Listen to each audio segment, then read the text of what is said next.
여러분 오늘도 잘 견디고 계십니까? 김명준의 뉴스파이터입니다. 어느 아이가 물었답니다. 아빠, 대통령 후보의 성이 단씨야?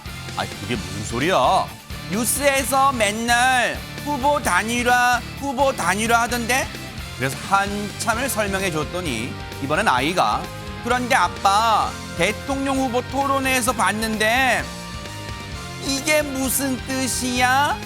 아빠는 아무 말 못하고 얼굴만 새빨개졌답니다. 아이들에게 교훈이 되는 선거까진 바라지 않습니다. 부끄러운 선거는 하지 맙시다. 5월 29일 목요일 김명준의 뉴스파이터 60초 후에 달려보겠습니다.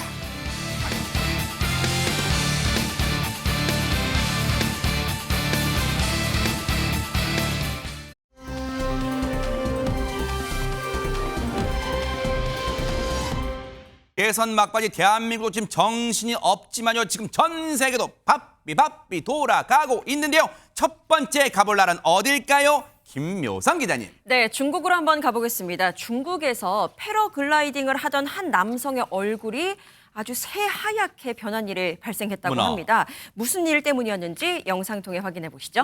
네네. 패러글라이딩을 하면서 하늘을 나는 한 남성의 모습이 보입니다. 네. 이렇게 높이까지 올라가도 되는 걸까요? 아하. 구름 위를 둥둥 떠다니는 남성의 얼굴이 곧 새하얀 얼음으로 뒤덮입니다. 어머머머. 장비 역시 새하얗게 얼어붙었는데요. 어? 이 남성이 날고 있는 높이는 비행기가 운항하는 높이라고 하는데요. 얼른 빨리 내려오셔야겠습니다. 아니 근데 세상에 지금 보세요. 이게 지금 우리가 지금 저 위에서 바라본 경치가 최명 기자님 와 경치 예쁘다. 지금 그래 감상할 상계가 아닌 것 같아요. 지금 장비까지 얼굴까지 얼음이 얼 정도면 빨리 내려가야 되는 거 아니에요? 맞습니다. 저기의 온도가 영하 35도쯤 되는 높이였습니다. 어머나 세상에. 그리고 산소는 굉장히 희박합니다. 어머머. 그러면서 이제 몸과 밖의 압력의 차이가 나기 때문에 여러 가지 신체 이상이 날 수 있고요. 어? 한마디로 말하면 우리가 비행기 이렇게 착륙하기 전에 하늘에서 서서히 내려오잖아요. 예. 보통 10,000m부터 인지하거든요. 그래요? 그러니까 저분 지금 10,000m에서 낙하산을 탄 거와 똑같은 상태여서 세상에. 저체온증이나 저산소증이 의심되었는데요. 그러나 천천히 지상으로 내려오면서 건강에 아주 큰 이상은 없다 그래서 다행입니다. 아, 천만 다행인데 일단 근데 지금 패러글라이더 항공 스포츠라 협회가 있나 봐요. 근데 저 패러글라이더가 허가받지 않은 곳에서 저렇게 이 비행을 했다는 이유만으로 앞으로 6개월간 비행 금지 처분을 내렸대요. 이게 어떤 교훈을 줘요? 허가받지 즉 하지 말라는 행동을 하게 되면 반드시 이런 큰 사고를 큰 화를 당한다는 거 꼭 우리 명심해야겠습니다.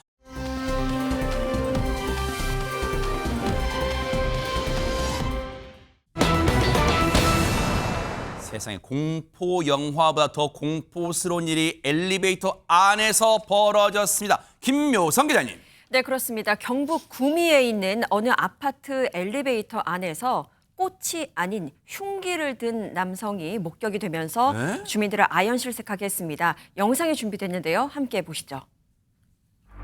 엘리베이터를 타고 이동 중인 아파트 주민들입니다. 그런데 엘리베이터 문이 열리자 어머머. 그 앞에는 양손에 흉기를 든 남자가 서 있었습니다. 양손에 흉기요? 그렇습니다. 놀란 주민들은 문이 닫히고 나서야 몸을 움직일 수 있었는데요. 세상에. 안심한 것도 잠시입니다. 남성이 또다시 흉기를 들고 나타납니다. 흉기를 손에 쥐고 다른 층으로 이동하는 어디 가요, 남성의 어디가? 모습인데요. 이 남성은 엘리베이터 문이 열리자마자 누군가를 찌를 듯한 움직임을 보이기도 하고요. 어머머머머. 만일 그 앞에 누군가가 서 있었다면 정말 대형 사고가 일어날 수도 있었던 상황이었습니다. 아니 영상만 봐도 너무 경악스러운데 앞서 엘리베이터 안에 있던 저 엘리베이터 문이 열렸을 때 저 몹쓸 인간이 흉기를 들고 서 있는 거 보고 우리 보통 그러잖아요. 호준 변호사님. 너무 무서우면 진짜 꼼짝도 못하고 서 있잖아요. 제가 만약에 저 엘리베이터에 타고 있었다고 하면 너무나 무서웠을 것 같은 게 그러니까요. 들어올까 봐도 무섭지만 안 들어오고 그냥 갔잖아요. 그럼 엘리베이터 내려가면은 혹시 기다리고 있지는 않을까 하는 세상에. 생각 때문에 정말 횡포에 떨었을 것 어머 같습니다. 보세요 저 상황 어머 세상에. 그렇습니다. 저렇게 양손에 흉기를 든 남성을 목격한 주민들이 엘리베이터 안에서 깜짝 놀라서 관리사무소에 해당 사실도 알리고 112에 신고를 했다고 그래요? 합니다. 신고를 받은 경찰이 곧바로 이 아파트로 출동을 했는데 네. 남성이 흉기를 소지하고 있다 보니까 이 경찰이 매뉴얼에 따라서 정말 철저하게 역할 분담을 하고 준비를 했다고 하고요. 네. 만일의 상황에 대비해서 테이저건까지 챙겼다고 합니다. 와 일단 보세요 지금 경찰이 신고받고 출동했는데 지금 경찰분들이 지금 다 출동하긴 건 천만다행인데 경찰분들도 지금 많이 긴장됐을 거 아니에요 출동했을 때 안진영 기자님. 네, 경찰이 이렇게 바로 출동했지만 곧바로 이 남성을 찾은 건 아니라고 합니다. 그래서 이 남성이 살고 있는 집 앞까지 갔는데 네. 그때 그 위험천만한 순간을 저희가 영상으로 아 준비했습니다. 영상이 있어요? 네, 직접 한번 보시죠. 네네. 남성의 집 앞을 찾은 경찰, 문을 두드리며 남성을 불러보는데요. 네. 자, 그 순간 문이 열립니다. 근데 그때 이 남성 또 양손에 흉기를 들고 어머머. 경찰에게 이 남성이 달려드는 어. 모습입니다. 어. 자, 일촉즉발의 순간 경찰은 한치의 망설임도 없이 테이저건을 격발해 이 남성을 제압하는데 성공했습니다. 아이고 저희도 이제서야 안도의 한숨을 내쉬게 되는데 아니 최명규 의원님 저희 저 몹쓸 간 흉기를 두고 경찰한테 방금 달려드는 모습 보셨잖아요 지금. 제 생각에는 아마 저 사람은 누가 본인을 갖다 해치지 않을까에 대한 굉장한 두려움이 먼저 있었을 겁니다. 그렇기 때문에 아파트를 갖다 왔다 갔다 했었던 거는 그 존재를 갖다 찾기 위해서인 거고요. 네. 아마 그 존재를 보게 되면 아마 우리가 생각하는 사람과는 좀 다른 어떤 표식이 본인이 있다고 생각했을 수가 있어요. 그런 다음에 경찰이 똑똑 두드렸을 때는 네. 본인이 갖고 있는 망상이 현실이 되고 있는 거예요. 누군가까지 찾아와서 두들겼고요. 네. 딱 문을 순간 경찰이 있었을 때는 아마 경찰이라고 생각하기보다는 경찰의 옷을 입고 있고 본인을 납치하려는 사람이라고 생각을 하고 본인을 방어하기 위해서 달려갔을 수도 있고 아니면 그 사이를 갖다 제치면서 탈출하려고 했을 수도 있습니다. 아하. 지금 경찰분들이 주변 이제 주민분들께 이제 탐문을 해봤더니 지금 해당 남성이 평소에 정신적으로 좀 문제가 있는 것 같아요라는 의견들은 물론 아직 명확히 밝혀진 건 없어요. 그런데 혹시 최명규 원장님 주민분들의 저런 진술을 토대로 보면 해당 남성이 평소에 진짜 망상 장애 뭐 그런 게 증상이 있을 수 있는 거예요. 어떻습니까? 맞습니다. 누군가 자기를 해칠 거라는 피해망상이 있기 때문에 아마 흉기를 준비했을 거고요. 만약에 진짜 누구를 살해하려 의도면은 굉장히 숙련되지 않은 한 양쪽의 흉기를 동시에 살인해서 상대방한테 상해를 입히긴 쉽지 않습니다. 그때는 보통 한쪽을 사용하게 되거든요. 네. 그래서 저거는 뭔가 이제 그런 다음에 뭔가 누군가 자기를 해친다고 생각했을 거고 아마 층간소음이나 그런 거로 굉장히 오해했을 수도 있습니다. 네. 사실은 물론 추정이지만 네, 본인한테 귀에 들리는 소리인데 저게 층간소음 같은 거여서 소리를 듣고 누가 나를 비방하는 소리를 내나 하나하나 찾으러 다녔을 수도 네. 있어요. 저 위험천만한 상황 속에서 그나마 정말 다행인 것은 앞서 흉기를 드는 상황에서 맞닥뜨렸던 엘리베이터 안에 타고 계셨던 주민분들에게 정말 해코지 나쁜 짓을 하지 않고 검거됐다는 점에 천만 다행이었다 이런 생각해 봅니다.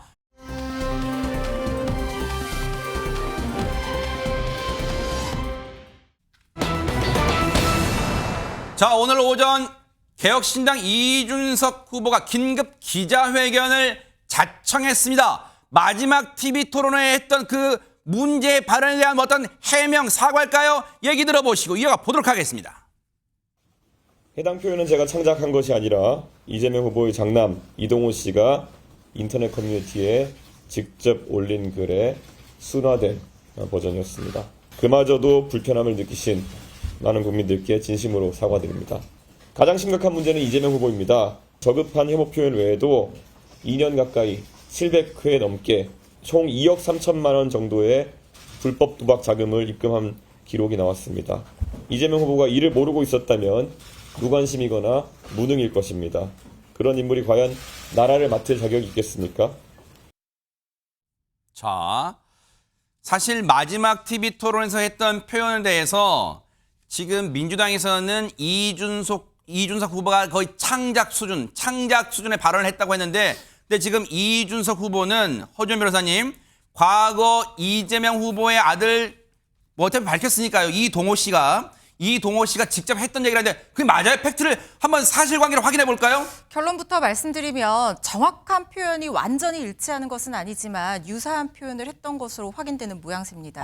왜냐하면 처음에 이 발언이 나왔을 때만 하더라도 이게 이재명 후보의 아들이 실제로 했던 것이 맞느냐 아니냐, 실제로 한 것이 아닐 수도 있다, 확인되지 않은 사실이다, 이런 얘기들이 나왔었거든요. 네. 그랬더니 이준석 후보가 여기에 반발을 하면서 그 사람이 실제로 인터넷 댓글에 게시한 글을 본인이 순화해서 표현을 약간 바꿔서 얘기한 것이다. 그 증거로 이재명 후보의 아들이 약식 명령으로 처벌을 받은 이 범죄 사실을 공개를 하고 그 공소장까지 공개를 했는데요. 네. 해당 공소장의 범죄 일람표에는 이재명 후보의 아들이 총 4번의 음란 댓글을 게시한 혐의로 약식 명령으로 벌금 500만 원형을 선고받은 그 사실이 있고 그 4개의 댓글 중에 하나가 이준석 후보가 얘기했던 것과 유사한 댓글이 있었던 것으로 확인되고 있습니다.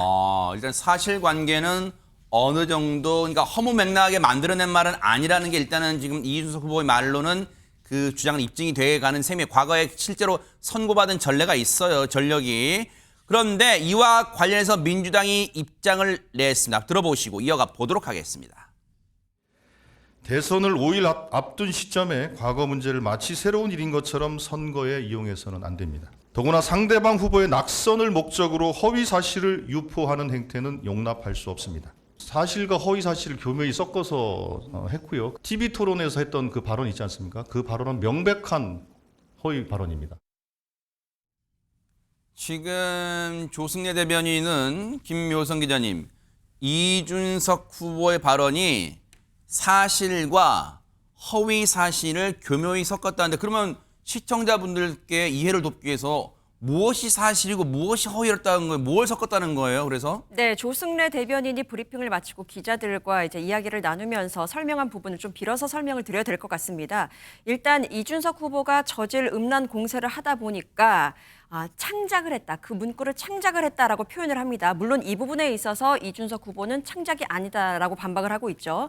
그리고 여성 혐오 표현이라고 하는데 여성 대상이 아닌 이를 여성 혐오로 둔갑시키기 위해서 성을 바꿔버렸다라고 조승래 대변인은 설명을 합니다. 물론 여성 혐오이든 남성 혐오이든 그것이 중요한 부분은 아니겠습니다만 일단 조승래 대변인의 말한 취지를 보자면 일단 이준석 후보의 공격적 발언은 다분히 그 의도가 있고 계획적이었다라는 것을 주장하기 위해서 이런 표현을 했던 것으로 보이고요. 그리고 무엇보다도 이준석 후보가 그 언급한 표현 같은 경우에는 그 댓글 자체도 이재명 후보의 장남이 썼는지는 명확하지가 않다라고 이 부분까지도 반박을 했습니다.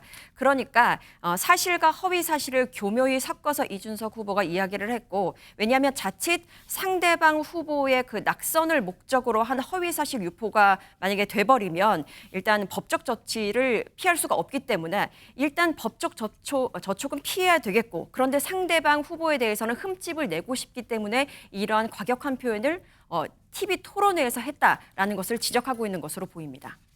사실 지금 김현주 평론가님, 네.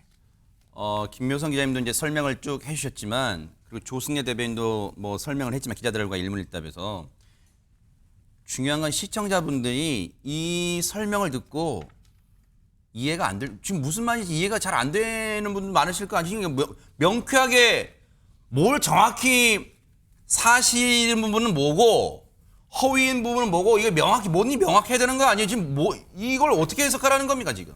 그러니까 여성이라고 특정된 댓글을 올린 것이 아닌데 여성을 대상으로 딱 이렇게 제한을 했다라는 식의 설명을 조승래 대변인이 아마 한 것이 아닌가 이렇게 생각이 됩니다. 그렇지만 그 도박 사이트에 인터넷 댓글을 달았을 당시의 그 닉네임이 과거 이재명 후보의 장남이 늘 다른 사이트에서도 사용해 오던 그 닉네임으로 밝혀지기도 했고 또 방금 전에도 설명이 있었습니다만 공소장 내용에도 구체적으로 어떤 댓글들이 있었는지에 대해서 명시를 하고 있습니다. 그중에 하나를 이준석 후보가 가지고 와서 본인은 인용을 했다고 하지만 네. 원용에 가깝게 지금 활용을 했던 것이거든요. 네. 그렇기 때문에 지금 민주당 측에서 주장하는 것도 허위다라는 말에 대해서 특별한 근거를 대기도 또 힘든 것이 사실인 것 같습니다. 네.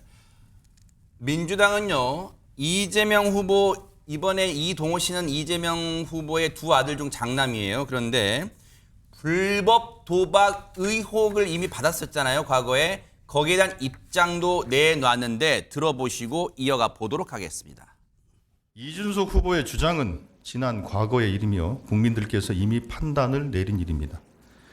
지난 2022년 대통령 선거에서 불거진 일로 당시 이재명 후보는 대통령 후보로서 자식을 둔 아버지로서 국민들 앞에 사과했습니다. 제 가족들과 관련해서 매우 불미스러운 일이 발생했습니다. 자식을 가르치는 부모 입장에서 참으로 죄송하다는 말씀을 드립니다. 앞으로 이런 일 발생하지 않도록 배전의 노력을 기울이겠다는 말씀을 드립니다.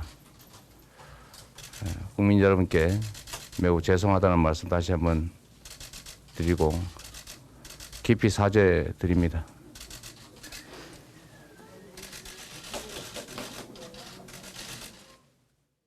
이제 이 영상을 보면 지난 2021년, 그러니까 20대 대선을 앞둔 시점이었어요. 그런데 지금 저 상황에서 아들 문제를 거론했죠. 아들 문제라고.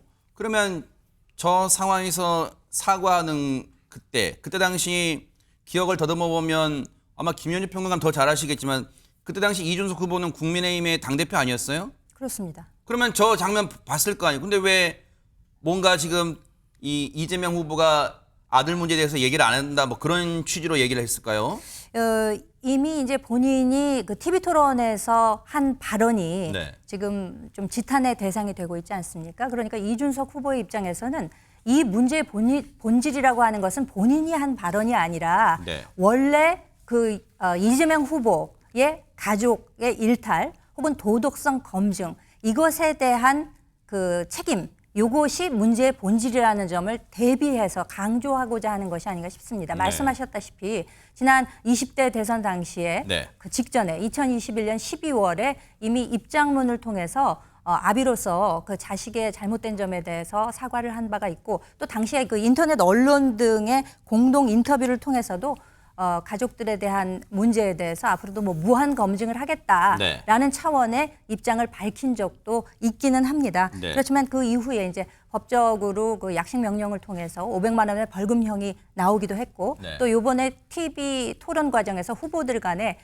공방이 이어지다 보니까 네. 그 공직자 어떻게 보면 최고위직인 공직자가 되겠다고 하는 그 후보 혹은 가족들의 도덕성 검증에 대해서 이준석 후보가 지적하려고 했는데 그 발언 자체가 지나친 표현이 포함되어 있어서 그 자체가 혐오 발언으로 인식되는 것에서 문제가 비롯되지 않았나라고 생각이 됩니다. 아니 그러니까 시청자분들이 이해를 돕기 위해서 허준 변호사님, 그러면 2021년 12월 그러니까 20대 대선을 앞둔 시점, 몇 달 앞둔 시점에서 앞서 이제 이재명 당시 후보가 이제 이 사과를 했잖아요. 근데 보세요. 그때 그 사과의 그 정확한 이 사건이 보세요. 그대로 발언 그대로 다시 읽어드릴게요.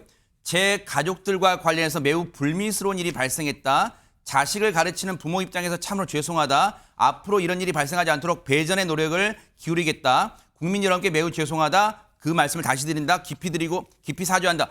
여기 보면 당시 아들 이재명 후보의 아들에 대한 두 가지 문제가 있었잖아요. 불법 도박과 음란 글을 올린 걸로 합쳐서 벌금 500만 원 선고받았다는 거 아니에요? 그럼 지금 무엇에 두 가지를 다 언급한 거 이게 두루뭉술한 거 아니에요? 뭡니까 이거? 뭐에 대해서 사과한 거예요?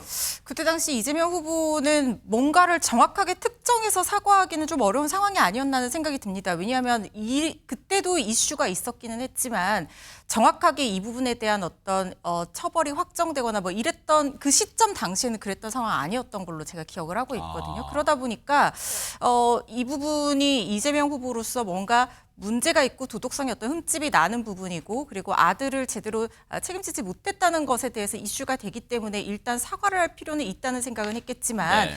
그 시점으로서는 정확하게 이 부분에 대해서 다 하나하나 언급을 한다는 것도 사실 전략상 그렇게 좋지 않은 전략이라는 생각이 들고요. 그래서 지금 이게 다시 수면 위로 올라오는 부분에 대해서는 그때 이미 사과를 했다라고 얘기를 하지만 그때 네. 당시로서는 이걸 범죄 사실을 하나하나 아비로서 언급하는 것도 좀 적절하지 못했을 거라는 생각이 들고 일단 논란을 잠재우기 위해서 네. 아버지 된 도리로서 그리고 대선 후보로서 사과를 하는 차원이 아니었나 하는 생각이 듭니다. 그게 조승래 대변인이 아까 말한 대로 2022년 대선 앞두고 이미 사과했다고 말했지만 저희가 들려드린 대로 정확한 무엇에 대해 사과한지는 아직은 그때 당시 불분명하고 두루뭉술했다는 지적을 나올 수밖에 없는 대목이에요. 그런데 이와 동시에 민주당은 이준석 후보의 발언에 대해서 역공에 주력하는 모습이에요. 얘기 들어보시고 이어가 보도록 하겠습니다. 공중파에서 공공연 장소에서 할 수 없는 폭언을 악의를 가지고 했는데 더구나 그것이 무슨 그나마 근거가 있어서 한 것이 아닌 조작과 사기에 해당하는 것이어서 악의적인 사기범 같은 일을 했다고 봅니다. 저는 이준석 정치가 끝났다고 보고요. 40대라는 점을 빼놓고는 아주 구악의 정치인보다도 못한 한국 정치사의 퇴물 수준의 행위를 했다고 봅니다. 이준석 후보는 이번 대선의 결과와 상관없이 결국 한국 정치에서 퇴장될 것이다 이렇게 생각합니다. 이준석 후보의 그러한 발언이 대한민국 대통령을 뽑는 TV토론 검증 과정에서 나왔는 것이 적절한가에 대한 비판이 있을 수 있다고 생각합니다. 다만 그 비판을 하기 전에 먼저 그런 발언을 먼저 했던 분들에 대한 비판이 선행되어야 된다는 것이 저는 상식적이라고 생각이 들고요. 그렇지 않고 이준석 후보만을 비판하는 것은 전 위선적인 태도라고 생각이 듭니다. 민주당과 국민의힘이 모두 이준석 후보의 발언을 비판은 하고 있지만 결이 약간 다르죠. 국민의힘은 그렇지만 그 발언을 애초 했던 그 글을 올렸던 이재명 후보의 아들의 처신에 대한 문제가 더 있고 비판받아야 되는 거 아니냐 여기도 방점을 두는 분위기 같아요. 그러면 당시 토론 직접 같이 TV 토론했던 이재명 후보는 뭐라고 얘기를 하고 있을까요? 들어보시고 이어가 보도록 하겠습니다. 그냥 뭐 안타깝다 이 정도 하겠습니다. 오늘도 후보는 아들 발언 그래서 계속 소환을 하고 있는데 이 엄중한 시기에 내란 극복, 민생 회복에 대해서 또 국가의 운명에 대해서 좀 더 진지하게 고민하는 그런 선거가 되길 바랍니다. 지금 최명기 원장님 보시기에는 저 표정에서 야 내가 이런 문제까지 일일이 언급해야 되나 뭐 그런 분위기예요. 아니면 굉장히 자신의 아들 문제를 걸고 넘어지는 이준석 후보에 대한 불쾌감, 불편함, 짜증 그런 게 묻어있는 얼굴인가요? 첫째 날에는 좀 이렇게 여유가 있어 보이지요. 여유가 있어 보니 이게 두 가지 의미가 있어요. 첫 번째 의미는 뭔가 하면 오히려 굉장히 당황했기 때문에 여유가 있어 보이려고 하다가 보니까 여유가 있을 수도 있고요. 또 두 번째는 뭔가 정치적 계산, 표의 계산이 올라가면서 네. 이거는 굉장히 나한테 이익이 될 수 있어. 오히려 생각해서 이제 여유가 있었을 수도 있어요. 네. 그러나 둘째 날에는 상황이 달라질 수도 있지요. 첫째 날에는 처음이어서 여유가 있었지만 생각하면 생각할수록 더 불쾌했을 수도 있어요. 그런 다음에 지금도 발표는 안 하지만 내부에서는 열심히 여론조사를 하고 있을 거예요. 여론조사가 움직이는 결과가 왠지 뜻합반대로 일방적이지 않다 그러면은 조금 왠지 뜻대로 안 되고 나타날 수도 있어요.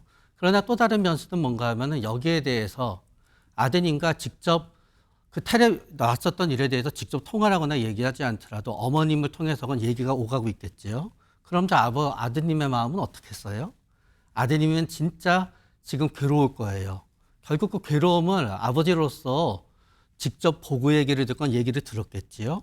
그런 다음에 아드님의 입장에서 생각해 보세요. 아드님이 알고 있는 사람들 중에 이 사실까지 모르고 있는 사람도 있었을 수 있는 거예요. 그 사람들이 전부 다 이재명 후보 아드님한테 네. 뭐 문자를 보내고 연락을 하고 해서 괴로울 거 아니에요. 그러면 이재명 후보의 마음은 굉장히 괴롭겠죠. 아하, 이제 그럴 수도 있을 것 같다. 이제 뭐 개인적인 추정을 토대로 이제 분석해 본 건데 그런데 오늘 국민의힘에서 긴급 기자회견을 열었어요. 어떤 내용이었을까요? 들어보시고 이어가 보도록 하겠습니다. 문제는 이 같은 부적절한 언행에 대해 아직까지 이재명 후보는 어떤 공식적인 사과나 입장을 내놓지 않았다는 점입니다. 이동호 씨는 2019년부터 2021년까지 불법 도박 사이트에 총 2억 3천만 원이 넘는 금액을 입금한 것으로 밝혀졌습니다. 하지만 그가 신고한 재산은 2019년 부친 이재명 후보로부터 증여받은 4,916만 원뿐이며 나머지 1억 8천만 원의 자금 출처는 여전히 확인되지 않고 있습니다. 그는 2017년부터 2021년까지 소득세 납부 실적이 전무하고 현재 신고된 전 재산 불과 390만 원에 그칩니다. 더욱이 이동호 씨는 서울 삼천각에서 수천만 원 규모의 고급 결혼식을 계획 중입니다. 이는 허위 재산 신고 또는 자금 세탁에 대한 국민적 의심을 낳고 있으며 철저한 조사가 요구되는 지점입니다. 자, 오늘 국민의힘이 저 내용을 언급했는데 핵심은 그거 같아요. 김현주 평론가님. 자, 이재명 후보의 아들 이동호 씨가 과거에 불법 도박 사이트에 불법 도박을 한 혐의, 그리고 앞서 말씀드렸죠. 음란성 글을 4차례 올린 글, 그걸 합쳐서 벌금 500만 원 선고를 받았는데 여기에 한 걸음 더 나아가서 국민의힘은 어떤 문제를 제기하고 있냐. 여러분 잘 들어보세요. 당시에 이재명 후보의 아들은 직업이 없었다는 거예요. 근데 2년 11개월에 걸쳐서 불법 도박 사이트에 즉 뭔가 돈을 입금해야 되니까 그 돈으로 불법 도박을 해야 될 거 아니에요. 그러니까 그 2년 11개월에 걸쳐 불법 도박 사이트에 투자한 그 납입한 돈이 2억 3천만 원이라는 거예요. 그 돈이 어디서 났냐? 지금 그 출처를 묻는 것 같습니다. 문제 삼는 것 같습니다. 그렇습니다. 저 장영하 국민의힘 중앙선대위 진실대응 전략단장이 오늘 기자회견을 했는데요. 이분은 과거 굿바이 이재명이라는 책의 저자로도 알려져 있을 정도로 이재명 후보와는 상당히 각을 세워온 그런 전력이 있는 분입니다. 네. 지금 불법 도박 혐의와 조세 포탈 혐의에 대해서 이의를 제기하고 있는 거거든요.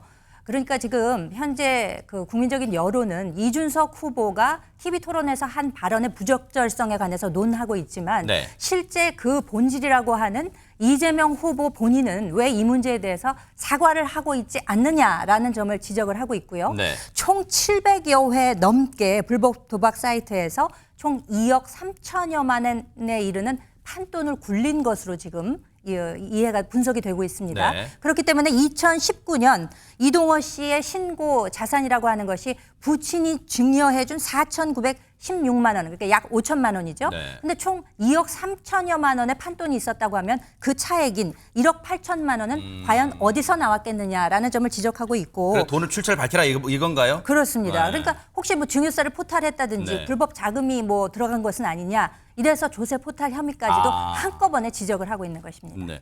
안진용 기자님, 지금 이준석 후보의 마지막 3차 TV 토론 때 발언이 지금 불똥이 다른 곳과 있으면서 확전되는 모양새인데 지금 이준석 후보의 발언 관련 뭐 진정이 쇄도하고 있다 이런 기사가 나왔어요 지금. 네, 말씀하신 대로 이준석 후보의 토론회 발언 이후에 그 후폭풍이 거셉니다. 국가인권위에는 오늘 오전에 확인된 것만 35건의 현재까지 진정이 제기가 됐습니다. 그 내용을 말씀드리면 해당 발언이 단순한 실언이나 실수로 치부될 수 없는 계획적 혐오 표현이며 선거 과정과 공론장에서 여성과 사회적 소수자에 대한 차별과 혐오를 확산시켰다는 점에서 인권 침해 행위로 판단하고 인권위 조사를 촉구한다는 내용이었습니다. 지금 정치권과 언론은요, 김묘성 기자님, 사실 지금이 여론조사 공표를 못하는 즉 금지 기간이잖아요. 그러다 보니까 저게 표심에 어떻게 여론에 어떻게 영향을 미친지는 우리가 언론 보도를 통해서 알 수는 없지만 저게 정말 막판에 커다란 변수가 될까 많은 분들 궁금해할 수는 있어요. 그러면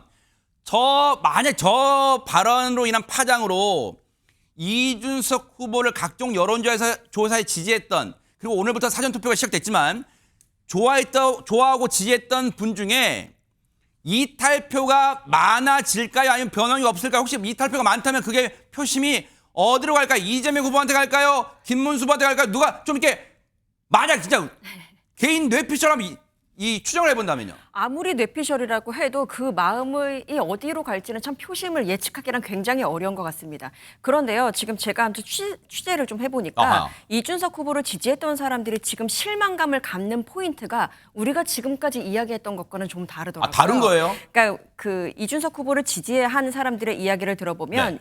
이번 사건은 여성 혐오를 떠나서 그러니까 후보가 아닌 그 후보가 당사자가 아닌 가족의 익명 댓글을 문제 삼았다는 것에 포인트를 두고 굉장히 실망감을 감추지 못합니다. 왜냐하면 이준석 후보는 여태까지 계속 정치인과 그 가족은 분리해서 생각해야 된다고 누누이 강조를 해왔거든요. 아하, 네. 그러다 보니까 엄숙주의자뿐 아니라 자유주의 청년 보수 정치인이다라고 지지를 했던 그 사람들의 마음도 지금 좀 실망을 하고 있다라는 추세로 보여집니다. 하지만 말씀드렸던 대로 그 표심이 어디로 갈지 예측하기는 굉장히 어렵고요. 정치에 아무리 정이 떨어져도 일단 민주주의의 가장 큰 꽃 권력은 표심이잖아요. 표잖아요. 투표니까 꼭 여기에 참여하셨으면 좋겠다라는 말씀으로 가름하려고 합니다. 이준석 후보는 오늘 긴급 기자회견도 자청했었고 그 얘기를 들어보면 행간의 의미는 이 문제에 대한 발언 논란에 대해서 정면 돌파를 지금 전공법을 선택한 것 같은데 그럼 보세요. 여론조사를 공표할 수 없는 금지기계다 보니까 정말 표심이 어디로 이동할지는 장담할 수는 없지만 혹시 국민의힘 김문수 후보 입장에서는 대형 악재를 만난 것처럼 보이는 이준석 후보의 실망한 표심이 올 거란 반사이익을 기대하는 심리가 있습니까? 없습니까? 있죠. 이 국면이 오기 직전에 단일화를 놓고 개혁신당과 국민의힘이 밀당을 하지 않았습니까? 당시에도 이 두 당을 지지하는 표의 합이 단순 산수를 해서 한꺼번에 국민의힘으로 오지는 않을 것이라고 많은 분들이 예측을 했었죠. 그러니까 즉 1 더하기 1이 2가 되지 않을 것이다라는 예측들을 했었습니다. 그러니까 만약에 단일화가 이루어졌을 경우 이준석 후보를 지지하는 층의 일부가 그러니까 이재명 후보 쪽으로 가고 또 일부는 김문수 후보 쪽으로 갈 것이다. 그렇게 예측들을 했는데 지금은 이건 또 다른 국면이 펼쳐진 거 아니겠습니까? 이준석 후보를 지지하는 측은 개혁 보수를 좀 지지하는 층이 많습니다. 그러니까 반 이재명 보수층 이런 분들의 경우에는 김문수 후보 쪽으로 갈 것이고 그리고 중도표와 그리고 진보층의 일부까지를 아우르는 이런 지지층의 경우에는 민주당 쪽으로 표가 흡수될 가능성이 높지 않을까 이렇게 예측을 해보고 있습니다. 지금 어쨌든 대형 악재가 되는 듯한 분위기예요. 지금 개혁신당 이준석 후보 입장에선 이런 가운데 간밤에 김문수 후보가 국회로 막 달려갔다는데 허준 변호사 무슨 일이 있었던 거예요? 국회에서 무슨 행사가 있었던 거예요? 그건 아니고요. 이준석 개혁신당 후보를 만나서 사전투표가 시작되기 전 마지막 그날 밤까지 단일화를 한번 해보자라는 취지의 말을 건네기 위해서 불 꺼진 의원회관에서 무려 1시간 동안이나 연락을 받지 않는 이준석 후보를 기다렸다고 합니다. 그래요. 어제 영남권 유세를 마친 뒤에 상경하자마자 이준석 후보가 하루 종일 전화가 꺼져서 연락이 안 됐다는 거예요. 그래서 어디 있나라고 이제 주변에 좀 수소문을 해봤더니 의원회관에 있다는 얘기를 듣고 국회로 찾아갔다는 겁니다. 그래요? 그런데 문은 열려 있고 사람은 없었다는 거예요. 그래서 김문수 후보가 불 꺼진 회관에서 1시간 동안 기다리면서 계속해서 연락을 시도했지만 결국 연락은 닿지 않았고 만나지도 못했다고 합니다.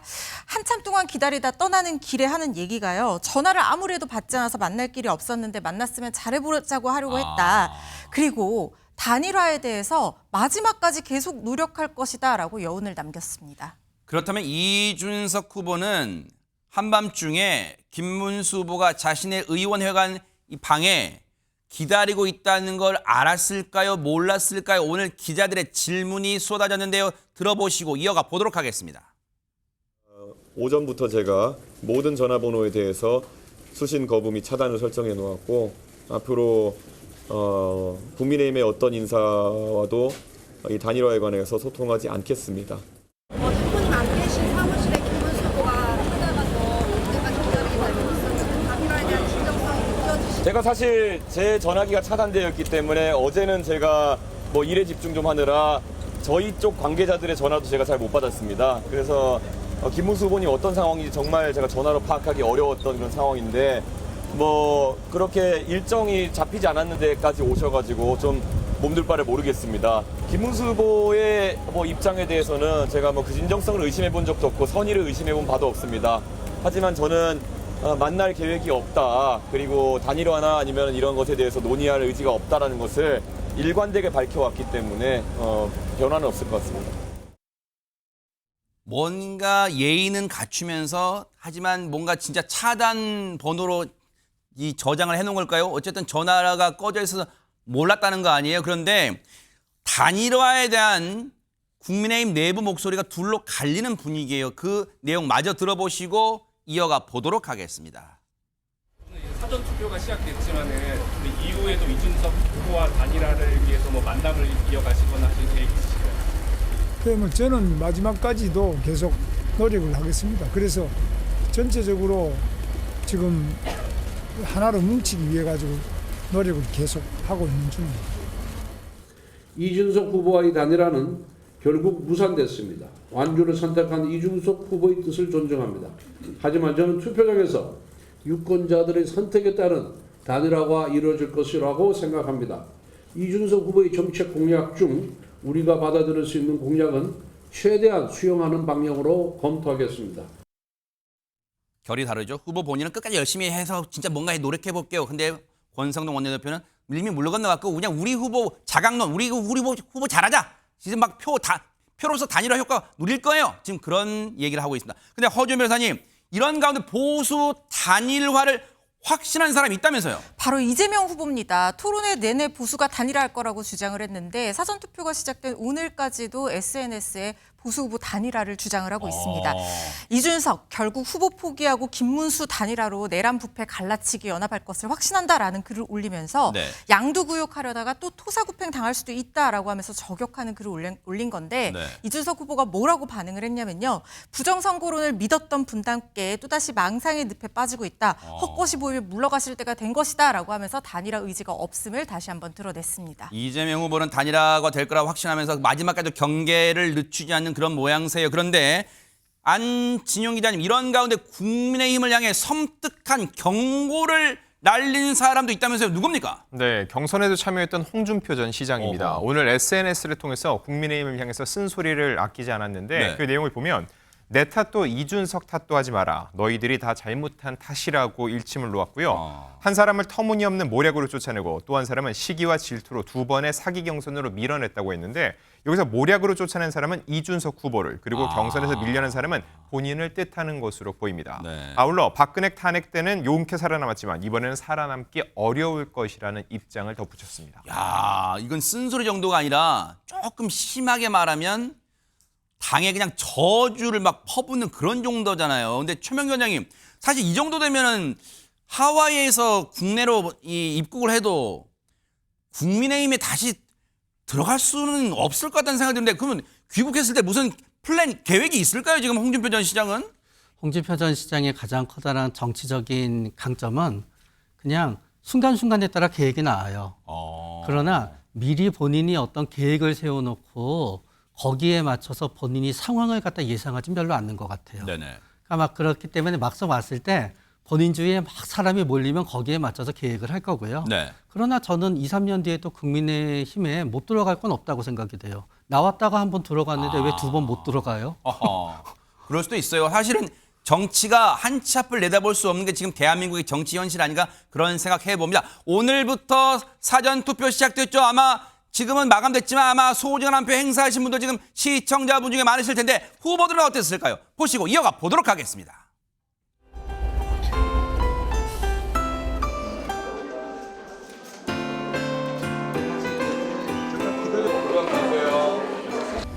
투표는 우리 대한민국 주권자들의 주권을 행사하는 가장 확실한 수단입니다. 우리 청년들과 함께한 취지는 대한민국이 청년의 시대로 다시 되돌아갈 수 있게 해야 되고, 이번 대선이 그 출발점이 됐으면 좋겠다는 소망으로 함께했습니다.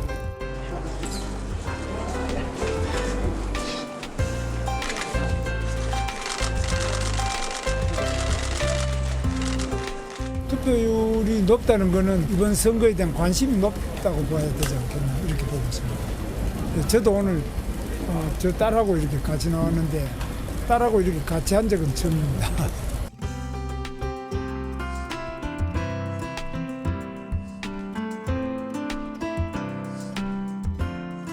저는 동탄 이 신도시를 대표하는 국회의원으로서 그런 열망을 담아서 이번에도 정치 교체, 세대 교체, 시대 교체를 이뤄내겠다는 마음으로 선거에 임하고 있습니다.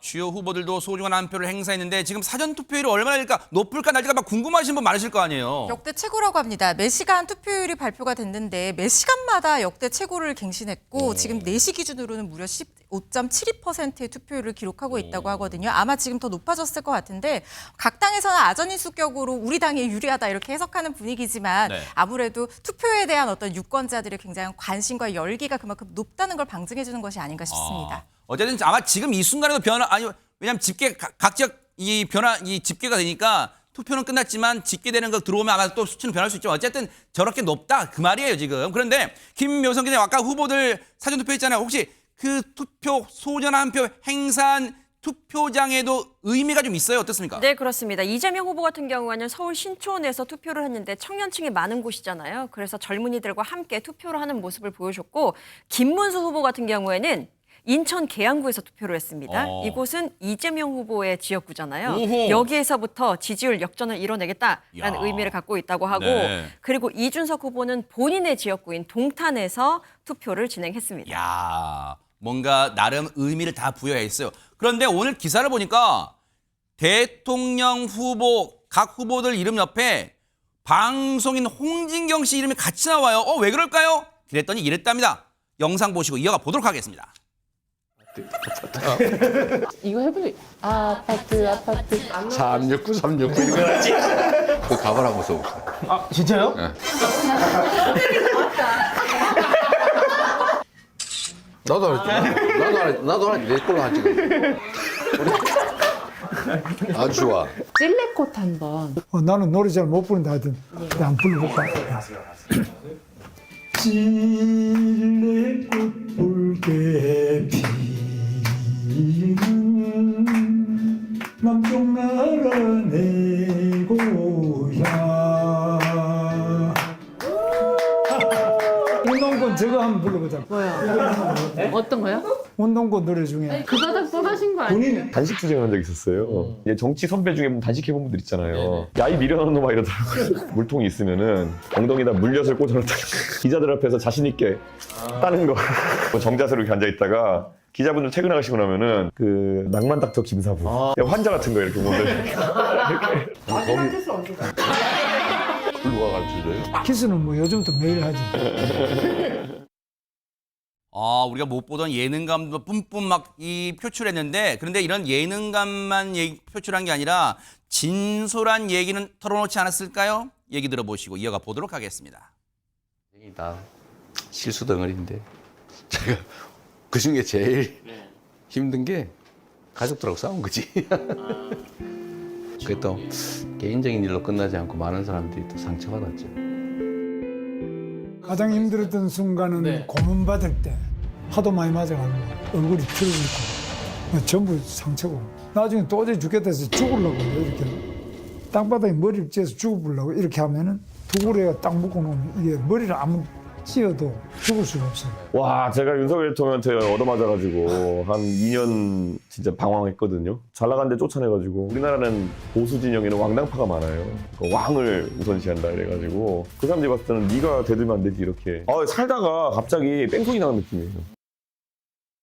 정치가 딱딱할 줄 알았는데 저런 것도 좀 필요해 보여요. 새로운 면모를 볼 수 있네요. 그러니까 정치적 토론회장에서는 주로 하드한 면만 보게 되잖아요. 네. 그래서 지금 뭐 또 이런 논란의 국면도 펼쳐지지 않았습니까? 네. 뭐 정책이라든지 정치적 소신이라든지 이런 것들을 놓고 날카롭게 부딪히는 반면에 이런 예능 프로그램에서는 인간적인 면모를 좀 보여줄 수가 있지 않습니까? 네. 후보들 본인들도 굉장히 적극적으로 임해서 나한테 이런 인간적인 매력이 있다라는 것을 설명도 하고 또 시청자 입장에서는 저 사람한테는 저런 면이 있었네라고 새로운 면도 알게 되기 때문에 요즘에는 그 뉴미디어, 유튜브 등을 통한 또 SNS를 통한 여러 가지 이런 홍보 활동들이 적극적으로 쌍방의 필요에 의해서 이루어지는 것이 아닌가 이렇게 생각이 듭니다. 그러네요. 상대방 후보에 대한 공세도 좋지만 자신을 진솔하게 드러내는 게 최고의 이 표심을 가져오는 비결 아닌가 그런 생각 해봅니다.